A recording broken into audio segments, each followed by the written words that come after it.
This is Behind the Headlines, with behind-the-scenes analysis on issues affecting Pennsylvanians, sponsored by the Susquehanna Valley Center for Public Policy. Now, here's your host.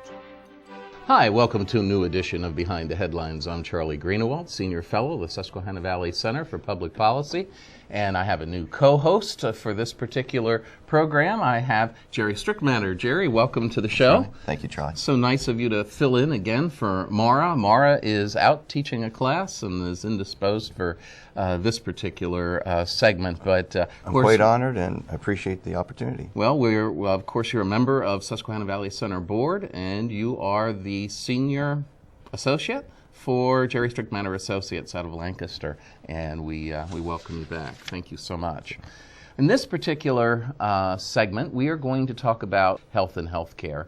As you've known, in the past, we've been fortunate enough to have representatives from the hospital and the Healthsystem Association of Pennsylvania come and speak to us about the condition of Pennsylvania's hospitals and the challenges that they're facing. And we're fortunate enough to have with us today the new president and CEO. He's just taken office a little while ago, and that is Andy Carter. Andy, welcome to the show. Thanks so much, Charlie. It's so nice to have you here. Thank you. Well, we're welcome you. We welcome you to Pennsylvania. Of course, our show is on from Philadelphia to Pittsburgh and from Erie to Scranton. We're on every Comcast system, and our viewers would appreciate the opportunity to get to know you a little better. Can you tell us a little bit about your background, where you're from, where you were educated, and what you did before you came here to Pennsylvania, to Harrisburg? Sure. Thank you, Charlie. Well, I tell you, the whole story seems to lead to this place, to bring me to Pennsylvania. I grew up in 60 miles down I-83 in northern Baltimore County. And I went to college in Washington, D.C., and then made a journey in healthcare and government over almost 30 years, spending a decade in Massachusetts, almost 15 years in Ohio, and then most recently I was in Washington, D.C., running the Visiting Nurse Associations of America. Did that for almost 6 years. Mm-hmm. And the chance to come to Pennsylvania, I got to tell you, I jumped on it because the world knows the quality of health care in Pennsylvania. And not just the quality today, but nationally and internationally, people are recognizing that there's a lot of innovation happening in Pennsylvania. And so it's what healthcare promises to be in the next decade or longer. That was the real appeal for me to come to Pennsylvania. And my parents, aged 95 and 91, still live in Baltimore, so I'm only about an hour and 10 minutes away from them. And so I look forward to helping them through this part of their journey in life while I'm working with hospitals and policymakers to make sure that the delivery system here in Pennsylvania is first-rate, remains first-rate. And thank you very much for leading the organization. It's really keeping all Pennsylvanians, making them healthier and keeping them healthy. So thank you. And maybe you can tell our viewers across the state a little bit about HAP and the great organization that you're now leading. Well, Jerry, HAP has been one of the premier advocacy organizations in Pennsylvania. And I think the principal reason behind that is not just the stewardship of my predecessor, Carolyn Scanlon, and the board, but it's the quality of these hospitals, of which there are about 250 hospitals in Pennsylvania. We represent them. We also represent other healthcare providers, including skilled nursing facilities, home care agencies that are part of our hospitals. And this is an organization that's giving a great deal of thought across the whole Commonwealth to the care people need in a hospital setting, but also the care they need in the community. And that's part of what Americans and Pennsylvanians are asking of hospitals. Look, don't just take care of me when I'm in a crisis. What can you do to keep me healthy and to avoid the need for long-term hospital stays? Nobody wants that. So that's part of the challenge that we're working on right now, is how do we put together a comprehensive system that helps people stay healthy and be as productive as they can be. Well, let's turn to the big healthcare issues of the day. Let's start with the federal budget and the sequester. This has been at the top of the news in recent weeks. What is the sequester in your mind? What does it mean for your members' hospitals and health systems? But even most importantly, what does it mean for the public and those who seek care in your hospitals, Andy? Charlie, as people have said, nobody wanted the sequester to happen. It wasn't supposed to happen, but it has happened. And here's what it means in Pennsylvania, and particularly for Pennsylvania healthcare.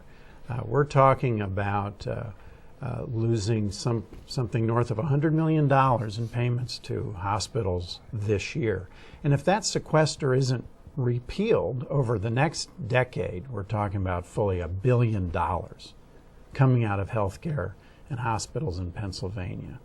And what that means for healthcare is all our efforts to improve quality and to make sure that people have access to affordable healthcare are undermined. I mean, it's a real tragedy for this kind of cut to go into place. It means beyond healthcare, the loss in revenue to hospitals as a result of this sequester is going to lose upwards of 24,000 jobs just this year in Pennsylvania. And over the next decade, all told, we talk about losing over 37,000 jobs. So the sequester means compromised health care, lost jobs, and more stress on our economy. So we support efforts to repeal sequester and get back on track to thoughtful budgeting. Right. And with that, I think that your members have gone through that thoughtful budgeting process that in Pennsylvania, I believe I'm correct in these figures, but the increased cost has only been like 3.2%. When everybody thinks, oh, it was going up at double digits or higher, but your members have really figured this out and have been able to do that, trying to get people to the appropriate care level, finding out how to take care of them at lower prices. How is that going to be affected, and will this work into these cuts that you have now? Because they're really not. You're not going to be losing those. That's really reimbursement for care that you're giving. It's not like money that you were just expecting to get. That's free money. That's actually being reimbursed for the services that you've already performed. That's right. Correct? Jerry, you're right on track. The Affordable Care Act, the famous Obamacare, was designed to put pressure on the healthcare delivery system to cut costs. Hospitals signed up for that challenge. They agreed, and Pennsylvania hospitals essentially agreed to accept over 10 years a reduction of about $8 billion in their reimbursements. And they did that for a couple of reasons. One is they wanted to free up resources to allow us to expand coverage, because right now, today, upwards of 1.3 million Pennsylvanians are uninsured.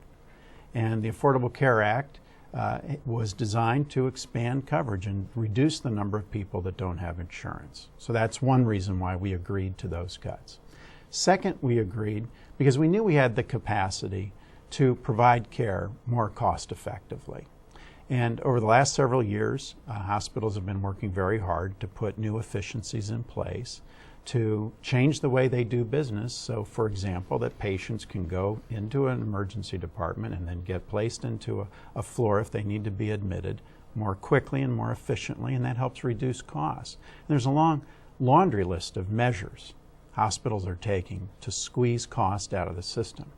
But when things like sequester come along, your ability to plan and to go forward in a responsible way to stay on track, to, for example, implement brand new computer systems that allow you to provide care more smartly and more targeted on a patient's needs, that's all made much more difficult when Congress and the federal government aren't sticking to a playbook.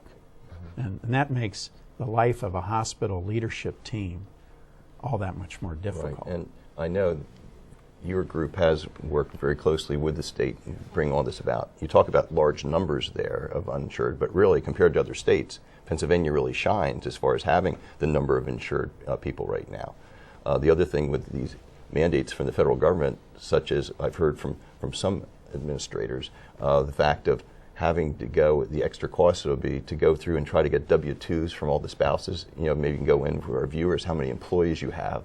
And then with these federal regulations, it's going to be another added cost that doesn't go into keeping people healthy, but sort of to help the IRS, you're going to have to go and get W-2s from all your employees' spouses. You're going to have to go through and get W-2s on all of their children up to 26, correct? Yeah, you're pointing out something very important about hospitals in the Commonwealth and health systems. We are major employers.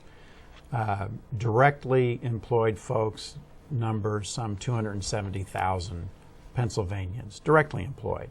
If you talk about people employed indirectly with organizations that support the delivery of health care, you're talking upwards of 600,000 Pennsylvanians who are counting on hospitals' financial success to remain employed. And in many of our communities, the hospital is the single most important employer in the community. So we are a linchpin. We do feel the pressures placed on employers to provide affordable coverage to their workforce and to operate efficiently. So we feel that. But most important for us is make sure we have the resources we need to stick to our own playbook, which includes improving quality of care. And we can talk about some of the things we're doing on that regard. Well, let's talk about that, if you wouldn't mind, Andy. How do hospitals assure the quality and safety of their patients? Of course, their patients are watching a lot of television with all kinds of medical dramas out there, and they wonder when they go to the hospital if that kind of drama is going on behind the scenes. I doubt that. I doubt very much that it is. But how here in Pennsylvania do the hospitals assure those things? Hollywood has its ways, but the truth of the matter is that hospitals in the Commonwealth, I'd say the leadership of hospitals wake up every day saying, how are we going to ensure maximum patient safety and quality? And I think the most exciting new thing they're doing is participating in a project that we're leading called the Health Engagement Network, in which of our members, fully almost 140 of them, are working collaboratively, swapping ideas about how to improve quality. Because, working in a silo on your own, it can be successful, but when you work with colleagues across the Commonwealth to swap strategies and best practices, the rate of learning and improvement can increase significantly. I'll give you an example. We're not proud of the fact, no hospital is proud of the fact that such things, and Hollywood has covered this, wrong site surgeries, they're called. You go in to have your left knee replaced and accidentally your right one gets done. Unfortunately, that happens relatively often around the United States. So that's an area of focus for hospitals in the Commonwealth.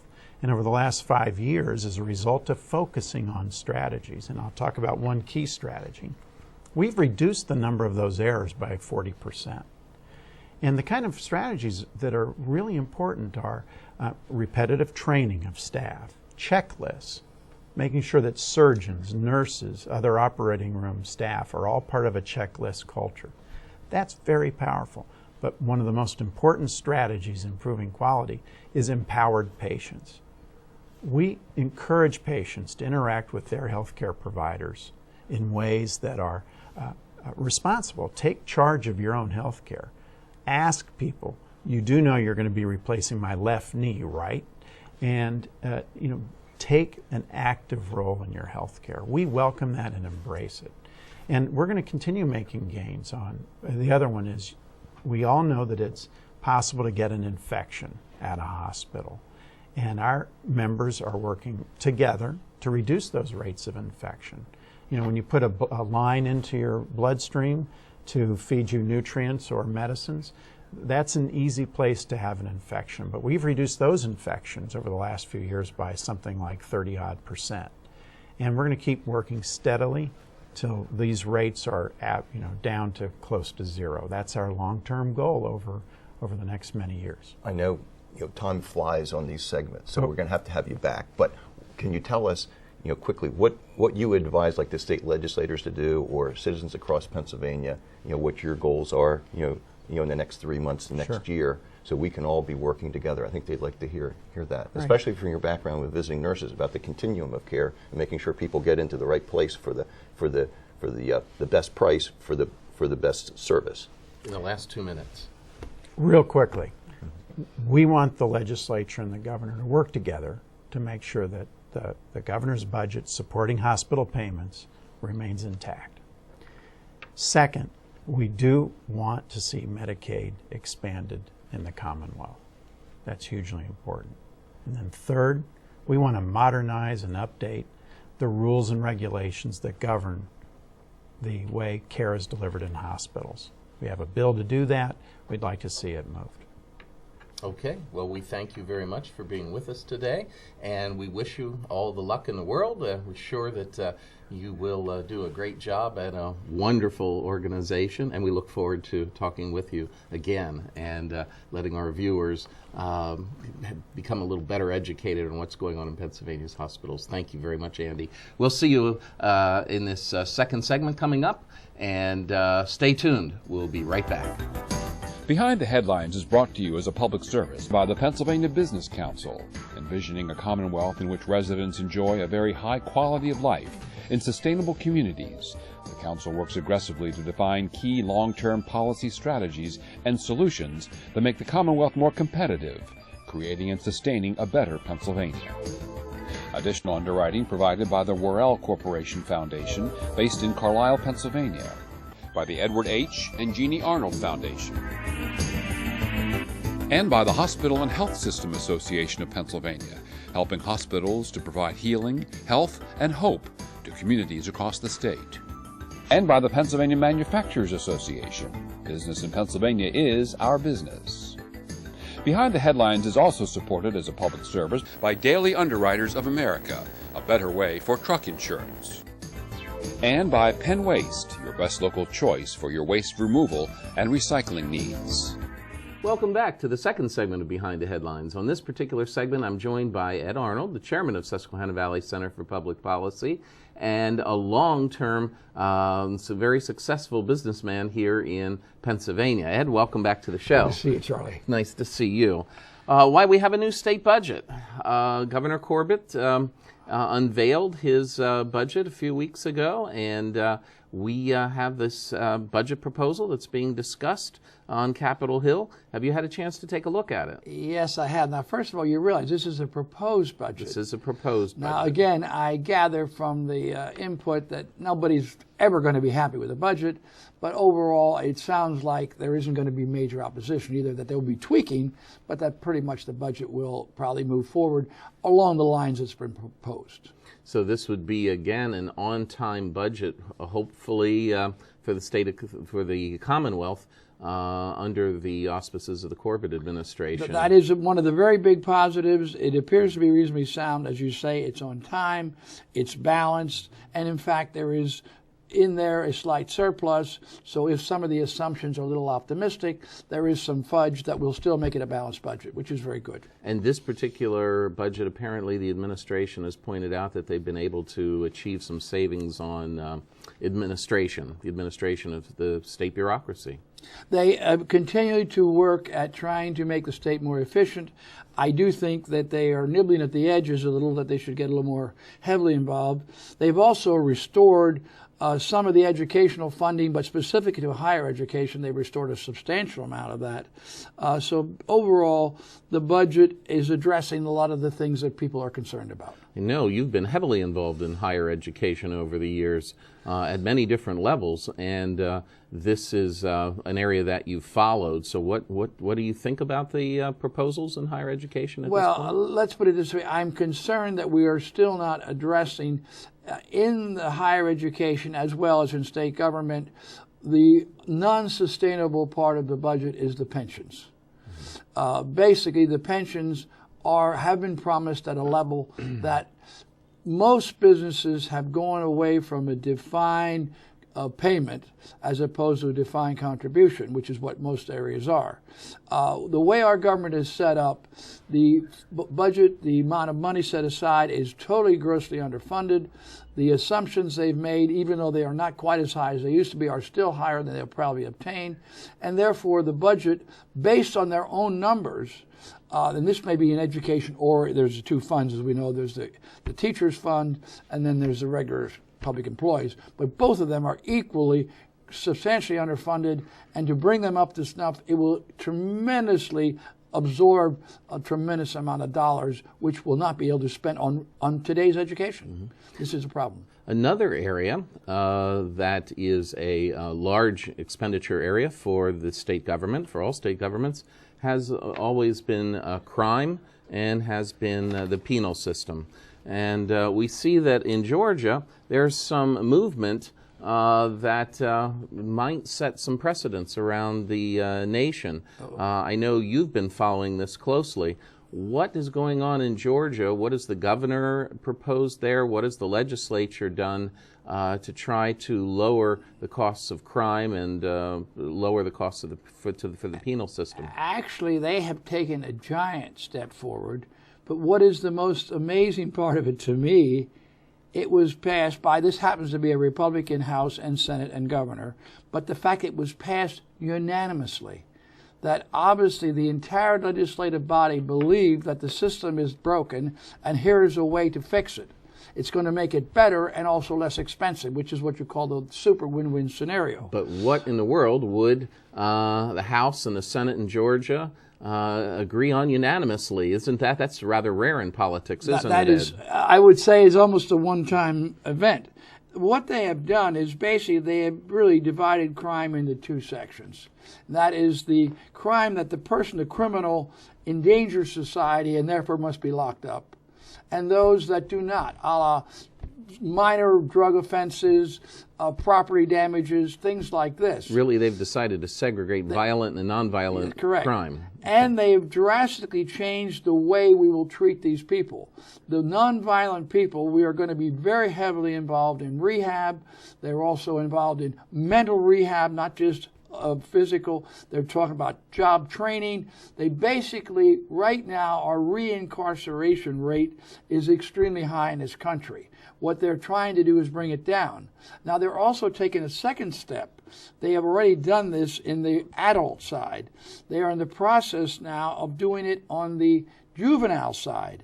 And one of their models they used, ironically, each state, that's why when you do something, you should really look at what state is succeeding in doing something right.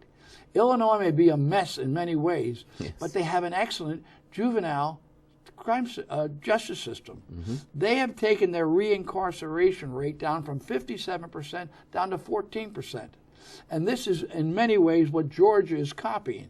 What they're saying is kids are very much, they can be rehabbed. In other words, there was a major study down in Texas that said young people are still in the formative periods. When they make mistakes, we've got to help them. We've got to rehab them. Some have mental problems, whatever. So they're going to spend their money to basically follow this hopefully successful program in Illinois, and that they're going to take the juveniles, and again, not put them in prison unless they are extremely violent, which would be a very small percent of juveniles, hopefully. And they are going to have halfway homes, preferably close to where they live. And so that's the difference in this program. They are trying to use homes, residences for them in their own neighborhoods, close by to their families. You could almost say, and this is me talking, but it sounds like it, and I don't know the details, like the way Hershey is with the school there, the Hershey School, in that you have these homes with kids in them. They are not in a prison. They are there to be helped to get a better life. Now, one of the things that I want to mention, which is I hope they're going to do, and I'm not absolutely sure, is as part of the rehab, is they will help to build character. There is a very interesting book that has come out called How to Rebuild Children, How Children Succeed. Grit, curiosity, and the hidden power of character. What is character? Character is knowing the difference between right and wrong. Character is when you get knocked down to get back up and say, no, I can do it. It's resilience. Character is respect. Character is optimism.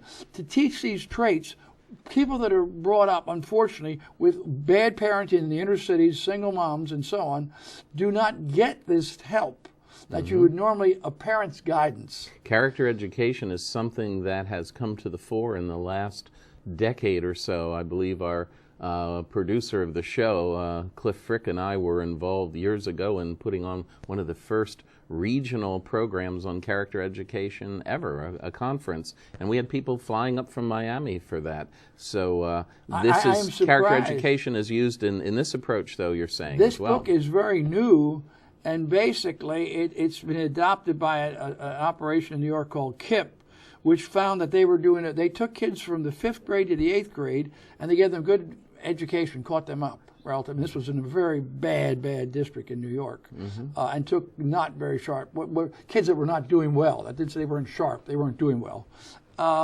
And basically, they found that when they got to college, they still didn't do well. They did all right in high school because they didn't have guidance, because they didn't have character. They didn't know that every time you try, you aren't always going to succeed. That basically, they didn't have it structured to make sure that they got their work done and so on. This is basically what is extremely important. So I'm surprised you say that they did this years ago, because this is fairly new, and really a lot of your Teach America programs and so on, and these different ones throughout, in Chicago has a lot of these kind of programs, that this seemed to be sort of new to them, to teach character, not just teach education. Yeah, it seems new as people learn about it, but yet character education was part of American education in the past. It was the great American tradition, and every family tried to teach character, and the schools tried to teach character, and we lost that somewhere in the 1960s with our moral relativism, didn't we? What I'm saying in Pennsylvania is, let's not nibble around the edges. In a case of our criminal system, let's change it. Let's separate the violent criminal from the nonviolent criminal. The putting people in jail for minor offenses, which would cut down costs, but also you have a better outcome. We want to train people that they can have a successful life, not just children, but also adults. And we are not training particularly. Therefore, this would be, and also use technology. You have your bracelet you can put in, you can follow somebody, and they've got to go home every night, and so on. Mm-hmm. So there are ways that we can reinvent our penal system to get positive results at lower costs. Mm-hmm. And for example, do you have an example of the cost savings?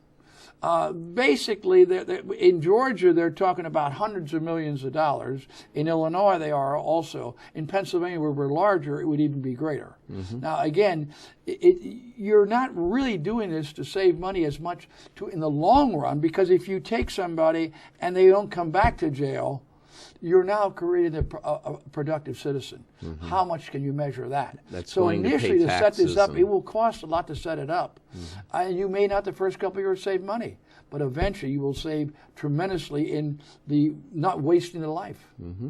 Well, I think this is something that even the famed criminologist James Q. Wilson would be in agreement with you on this, Ed.